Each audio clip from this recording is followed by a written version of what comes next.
Feliz y bendecido día, aprendiendo un curso de milagros. El secreto de la verdadera oración es olvidarte de las cosas que crees necesitar. Pedir algo específico es igual que ver el pecado primero y luego perdonarlo. Del mismo modo, al orar pasas por alto tus necesidades específicas, tal como las ves, y las dejas en manos de Dios. Ahí se convierten en los regalos que le haces, pues le dicen que no antepondrás otros dioses a Él, ni que quieres otro amor que el suyo. Este libro es un comienzo, no un final.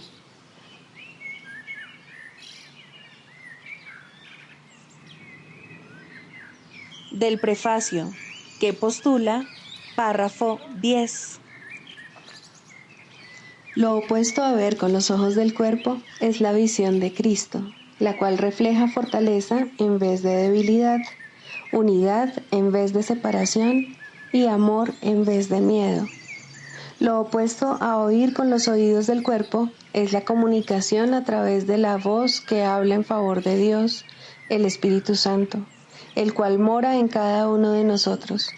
Su voz nos parece distante y difícil de oír, porque el ego, que habla en favor del yo falso y separado, parece hablar a voz en grito.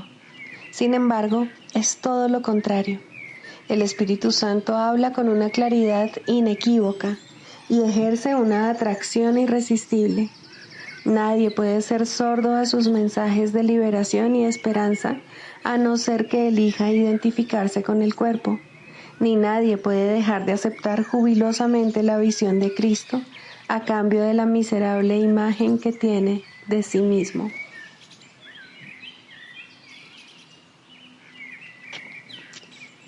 Introducción. Este es un curso de milagros. Es un curso obligatorio. Solo el momento en que decides tomarlo es voluntario. Tener libre albedrío no quiere decir que tú mismo puedas establecer el plan de estudios. Significa únicamente que puedes elegir lo que quieres aprender en cualquier momento dado. Este curso no pretende enseñar el significado del amor, pues eso está más allá de lo que se puede enseñar. Pretende, no obstante, despejar los obstáculos que impiden experimentar la presencia del amor, el cual es tu herencia natural. Lo opuesto al amor es el miedo, pero aquello que todo lo abarca no puede tener opuestos. Este curso puede, por lo tanto, resumirse muy simplemente de la siguiente manera. Nada real puede ser amenazado. Nada irreal existe. En esto radica la paz de Dios.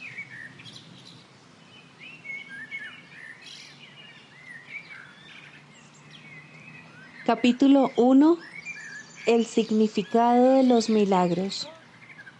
Primero, principios de los milagros. Principio 4. Todos los milagros significan vida, y Dios es el dador de la vida. Su voz te guiará muy concretamente, se te dirá todo lo que necesitas saber.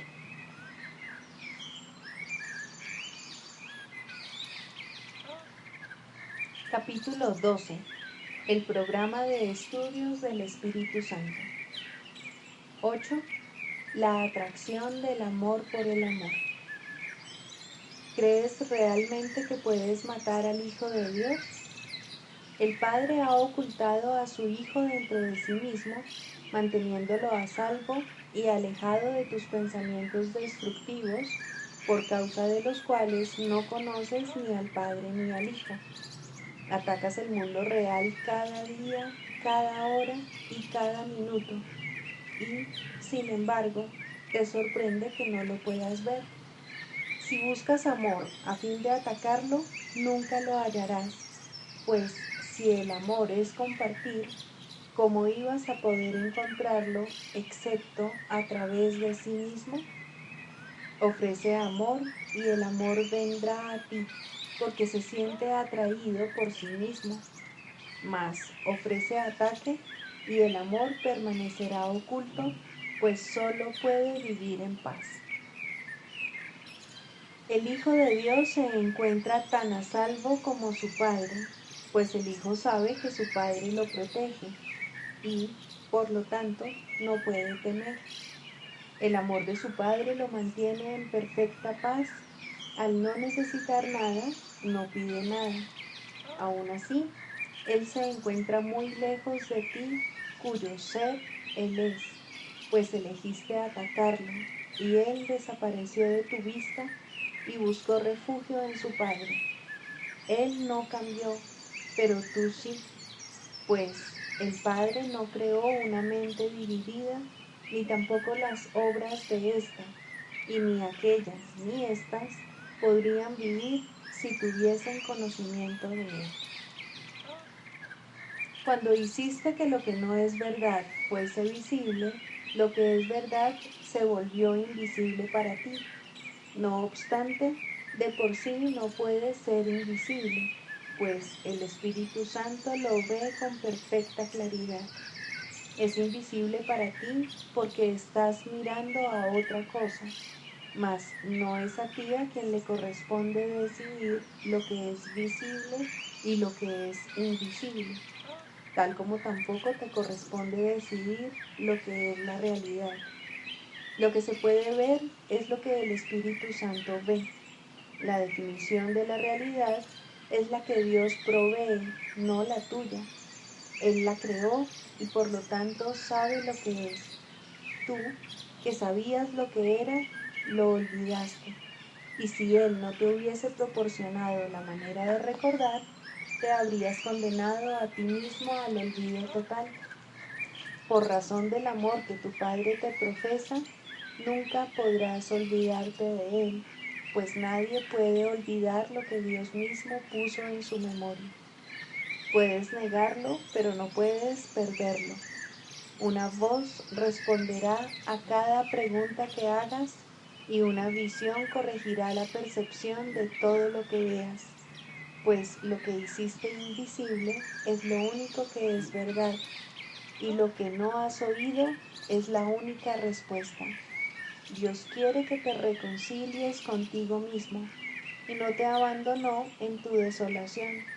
Estás esperándolo a Él, mas no lo sabes. Su recuerdo, sin embargo, brilla en tu mente y no puede ser borrado. No es ni del pasado ni del futuro, al ser eterno para siempre. No tienes sino que pedir este recuerdo y te vendrá a la memoria, mas el recuerdo de Dios no puede aflorar en una mente que lo ha borrado y que quiere que continúe así, pues dicho recuerdo solo puede alborear en una mente que haya elegido recordar y que haya renunciado al demente deseo de querer controlar la realidad. Tú, que ni siquiera puedes controlarte a ti mismo, no deberías aspirar a controlar el universo. Contempla más bien lo que has hecho de él y regocíjate de que no sea verdad. Hijo de Dios, no te conformes con lo que no es nada. Lo que no es real no es visible ni tiene valor. Dios no pudo haberle ofrecido a su Hijo lo que no tiene valor, ni su Hijo habría podido recibirlo. Fuiste redimido en el mismo instante en el que pensaste que habías abandonado a tu Padre. Nada de lo que has forjado ha existido jamás y es invisible porque el Espíritu Santo no lo ve, pero lo que Él ve es tuyo para que lo contemples y a través de su visión tu percepción sanará. Has hecho invisible la única verdad que este mundo encierra. Al valorar lo que no es nada, has buscado lo que no es nada. Al conferirle realidad a lo que no es nada, lo has visto, pero no está ahí. Y Cristo es invisible a causa de lo que has hecho que sea visible para ti. No importa cuánta distancia hayas tratado de interponer entre tu conciencia y la verdad, al Hijo de Dios se le puede ver porque su visión es algo que se comparte. El Espíritu Santo contempla al Hijo de Dios en ti y no ve nada más. Lo que es invisible para ti es perfecto en su visión y lo abarca todo. Él se ha acordado de ti porque no se ha olvidado del Padre. Tú contemplaste lo que no era real y hallaste desesperación. Mas, ¿qué otra cosa podías haber encontrado al ir en pos de lo irreal? El mundo irreal es desesperante, pues nunca podrá ser real. Y tú, que compartes al ser de Dios con Él, nunca podrás sentirte satisfecho sin la realidad. Lo que Dios no te dio no tiene poder sobre ti, y la atracción del amor por el amor sigue siendo irresistible. La función del amor es unir todas las cosas en sí mismo y mantenerlas unidas extendiendo su plenitud. Dios te dio el mundo real en amoroso intercambio por el mundo que tú construiste y que ves. Recíbelo simplemente de la mano de Cristo y contémplalo. Su realidad hará que todo lo demás sea invisible, pues contemplarlo es una percepción total. Y al contemplarlo recordarás que siempre fue así. Lo que no es nada se hará invisible, pues por fin habrás visto verdaderamente. Una percepción redimida se convierte fácilmente en conocimiento, pues solo la percepción puede equivocarse y la percepción nunca existió. Al ser corregida, da paso al conocimiento, pues es la única realidad eternamente. La expiación no es sino el camino de regreso a la que nunca se había perdido. El Padre nunca pudo haber dejado de amar a su Hijo.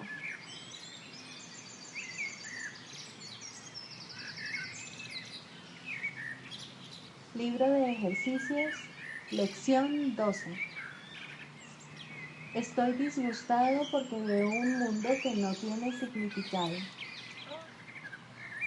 La importancia de esta idea radica en el hecho de que contiene la corrección de una importante distorsión perceptual. Piensas que lo que te disgusta es un mundo aterrador o un mundo triste, un mundo violento o un mundo demente. Todos estos atributos se los otorgas tú. El mundo, de por sí, no tiene significado. Estos ejercicios deben hacerse con los ojos abiertos. Mira a tu alrededor, esta vez muy lentamente. Trata de seguir un ritmo tal que el lento pasar de tu mirada de una cosa a otra sea a intervalos de tiempo bastante similares. No permitas que el lapso de tiempo empleado para pasar de una cosa a otra sea ostensiblemente más corto o más largo.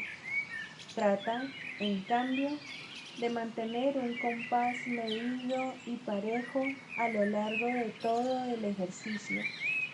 Lo que veas no importa. Te enseñas esto a medida que le prestas la misma atención y le dedicas el mismo tiempo a cualquier cosa sobre la que tu mirada se pose. Este es uno de los pasos iniciales en el proceso de aprender a conferirles a todas las cosas el mismo valor. A medida que mires a tu alrededor, di para tus adentros: creo ver un mundo temible, un mundo hostil, un mundo peligroso, un mundo triste, un mundo perverso, un mundo enloquecido, y así sucesivamente, usando cualquier término descriptivo que se te ocurra. Si se te ocurren términos que parecen ser positivos en vez de negativos, inclúyelos también. Podrías pensar, por ejemplo, en un mundo bueno o un mundo agradable. Si se te ocurren términos de esa índole, úsalos junto con los demás. Es posible que aún no entiendas por qué esos adjetivos buenos forman parte de estos ejercicios, pero recuerda que un mundo bueno implica uno malo y uno agradable implica uno desagradable. Todos los términos que te vengan a la mente son adecuados para los ejercicios de hoy. Su aparente valor no importa. Asegúrate, al aplicar la idea de hoy, de no alterar la duración de los intervalos de tiempo entre lo que piensas que es agradable y lo que piensas que es desagradable. Para los efectos de estos ejercicios, no hay diferencia alguna entre una cosa y otra. Al final de la sesión de práctica, añade: pero estoy disgustado porque veo un mundo que no tiene significado. Lo que carece de significado no es ni bueno ni malo. ¿Por qué entonces habría de disgustarte un mundo que no tiene significado? Si pudieses aceptar al mundo como algo que carece de significado y dejar que en lugar de lo que tú crees, la verdad se escribiese en él por ti, ello te llenaría de una felicidad indescriptible. Pero precisamente porque carece de significado, te sientes impulsado a escribir en él lo que tú quisieras que fuese. Eso es lo que ves en él. Eso es lo que en verdad no tiene significado. Bajo tus palabras está escrita la palabra de Dios. La verdad te disgusta ahora, pero cuando tus palabras hayan sido borradas, verás la suya. Ese es, en última instancia, el propósito de estos ejercicios. 3 o 4 sesiones de práctica con la idea de hoy serán suficientes. Dichas sesiones no deben pasar de 1 minuto. Es posible que incluso 1 minuto te resulte demasiado largo. Suspende los ejercicios en el momento en que experimentes cualquier tensión.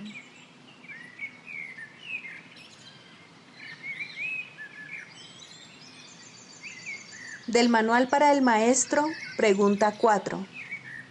¿Cuáles son las características de los maestros de Dios? 2. Honestidad. Todas las demás características de los maestros de Dios se basan en la confianza. Una vez que ésta se ha alcanzado, las otras se suceden naturalmente. Solo los que tienen confianza pueden permitirse ser honestos, pues solo ellos pueden ver el valor de la honestidad. La honestidad no se limita únicamente a lo que dices.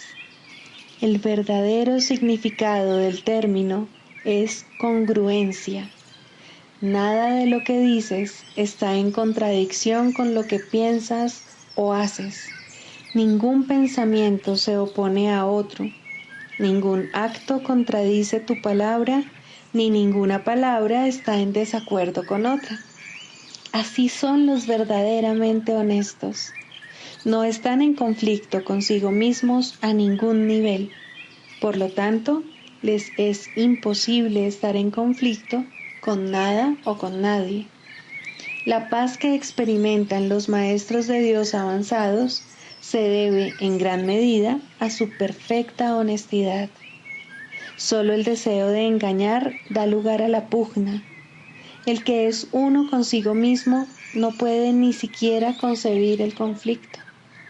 El conflicto es el resultado inevitable del autoengaño, y el autoengaño es deshonestidad. Para un maestro de Dios, nada supone un desafío, pues ello implicaría que se abrigan dudas, y la confianza en la que los maestros de Dios descansan con absoluta seguridad hace que les sea imposible dudar. Por lo tanto, solo pueden triunfar. En esto, como en todo, son honestos. Solo pueden triunfar porque nunca hacen su propia voluntad. Eligen por toda la humanidad, por todo el mundo y por todas las cosas que en él habitan, por lo que es inalterable e inmutable, más allá de las apariencias, y por el Hijo de Dios y su Creador. ¿Cómo no iban a triunfar? Eligen con perfecta honestidad, tan seguros de sí mismos como de su elección.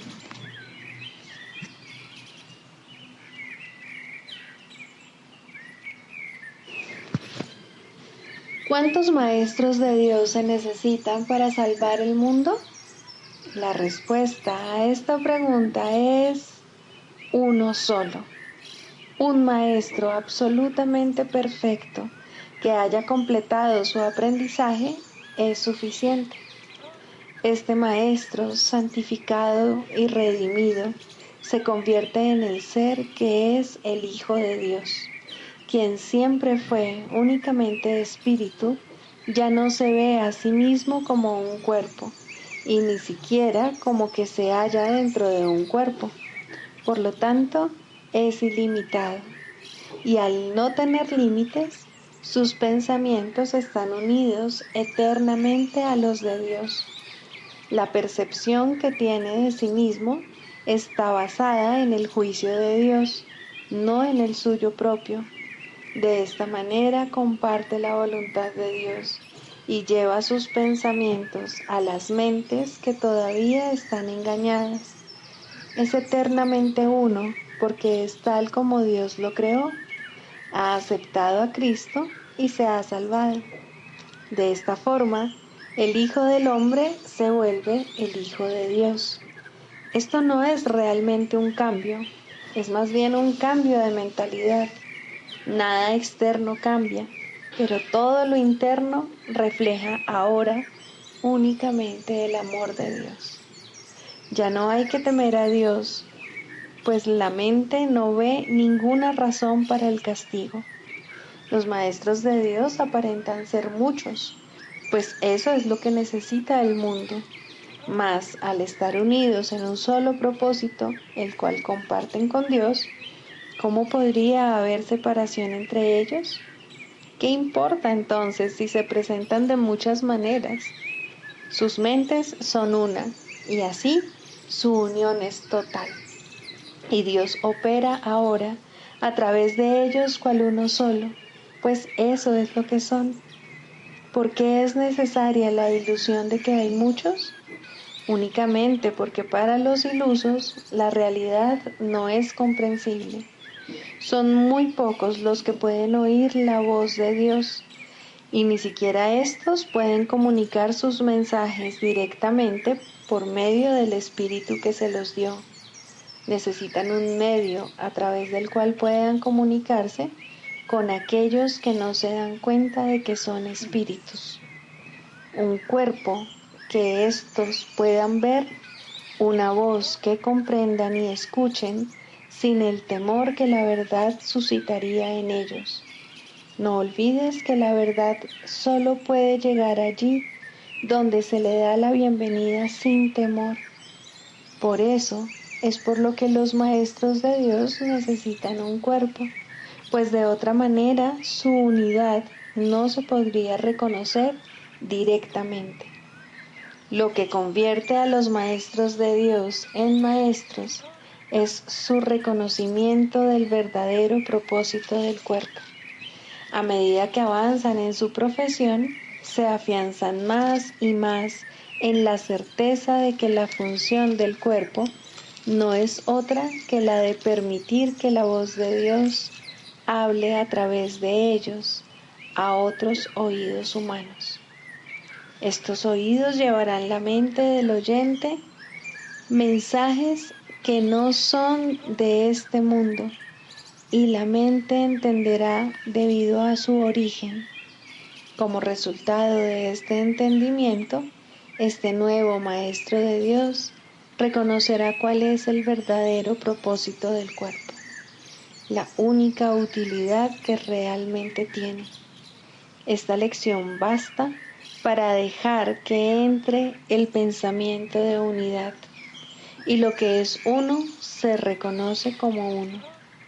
Los maestros de Dios parecen compartir la ilusión de la separación, pero por razón del uso que hacen del cuerpo, no creen en la ilusión a pesar de las apariencias. La lección fundamental es siempre esta: el cuerpo se convertirá para ti en aquello para lo que lo uses.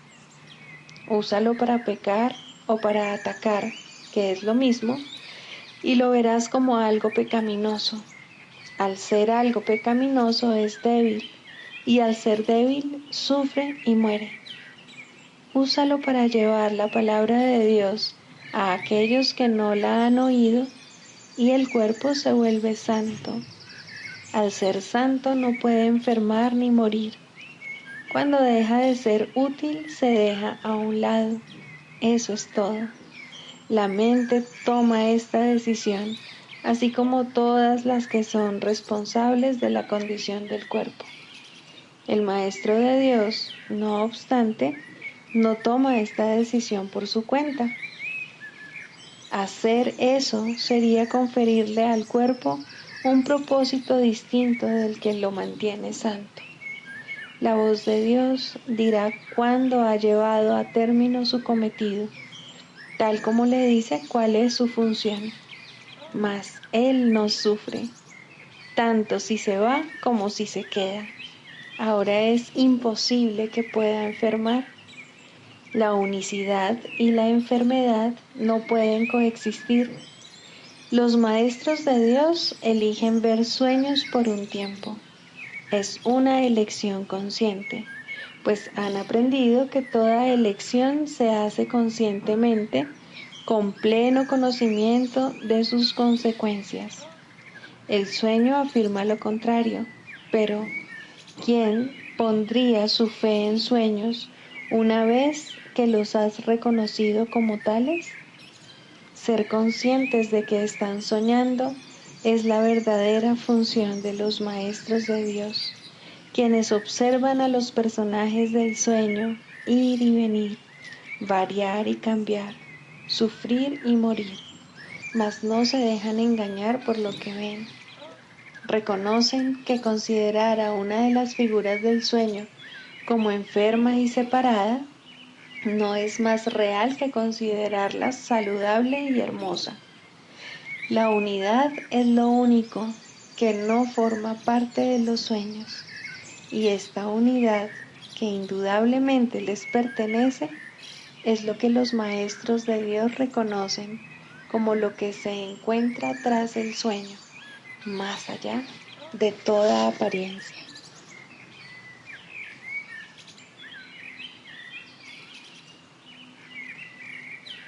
Clarificación de términos. El ego, el milagro.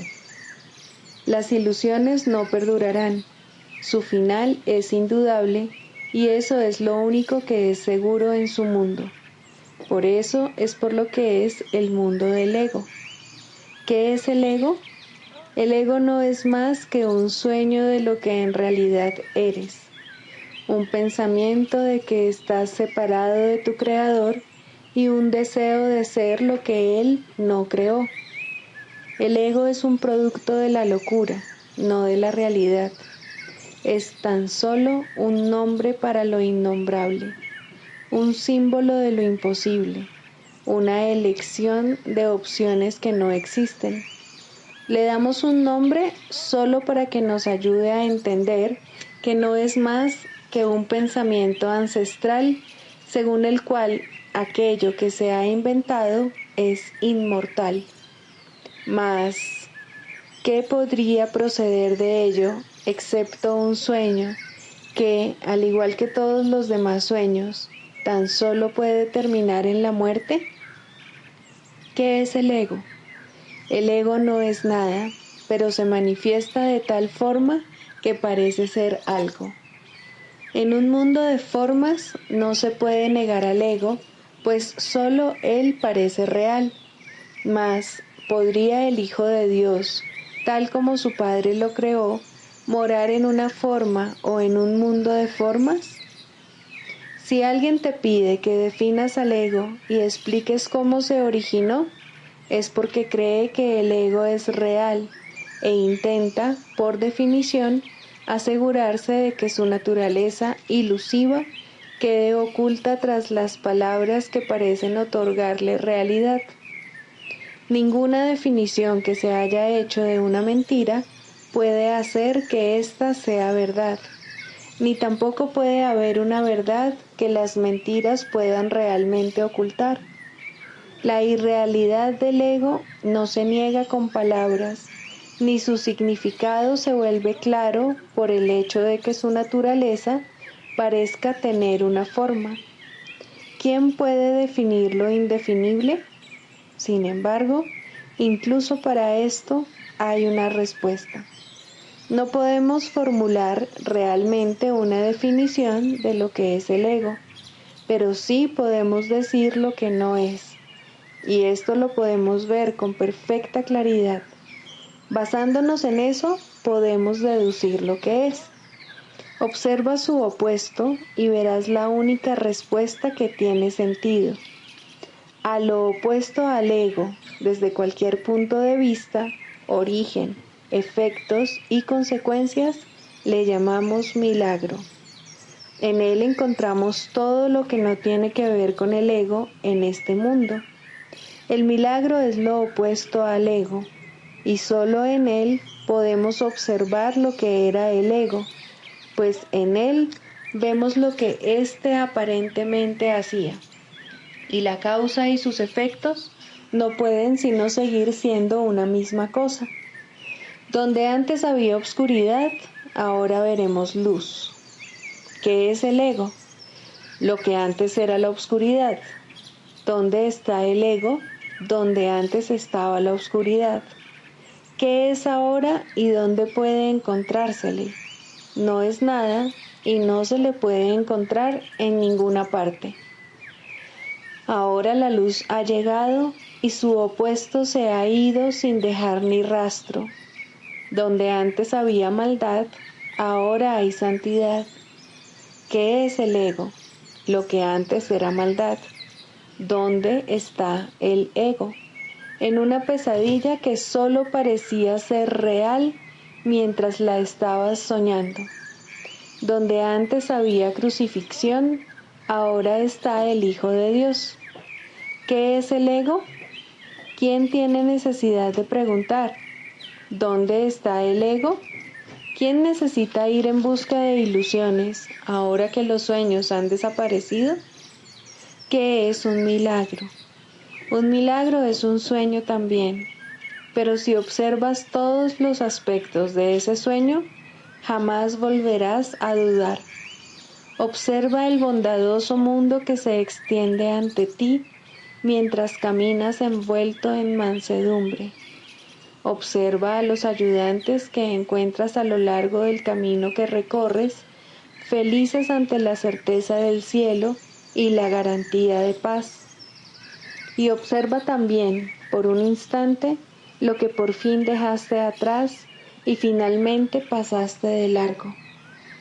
Esto es lo que era el ego, el odio cruel, la necesidad de venganza y los gritos de dolor, el miedo a la muerte y el deseo de matar, la ilusión de no tener hermanos y el yo que parecía estar solo en el universo. El milagro corrige este terrible error con respecto a ti mismo, con la misma dulzura con la que una madre amorosa adormece con su canto a su criatura. ¿No preferirías escuchar un canto así? ¿No contestaría ese canto todo lo que pensabas preguntar, haciendo incluso que la pregunta dejase de tener sentido? Tus preguntas no tienen respuesta, ya que han sido planteadas para acallar la voz de Dios, la cual nos hace a todos una sola pregunta. ¿Estás listo ya para ayudarme a salvar el mundo? Pregunta esto en vez de preguntar qué es el ego, y verás un súbito resplandor envolver al mundo que el ego fabricó. Ahora no se le niega a nadie ningún milagro. El mundo se ha salvado de todo lo que tú pensabas que era, y lo que es ha sido siempre absolutamente puro y jamás ha sido condenado. El milagro perdona, el ego condena. No se necesita ninguna otra definición para ninguno de ellos excepto esta. Mas, ¿qué definición podría ser más cierta o estar más a tono con lo que es la salvación? Con esto, el problema y la respuesta se llevan una al lado del otro, y al estar finalmente juntos, la elección es obvia. ¿Quién elegiría el infierno de reconocer que eso es lo que está eligiendo?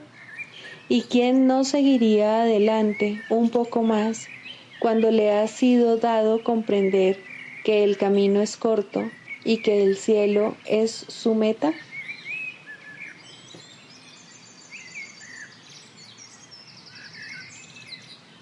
Sigamos a Jesús haciendo del perdón algo tan natural como respirar y algo tan vital como el aire. Amén.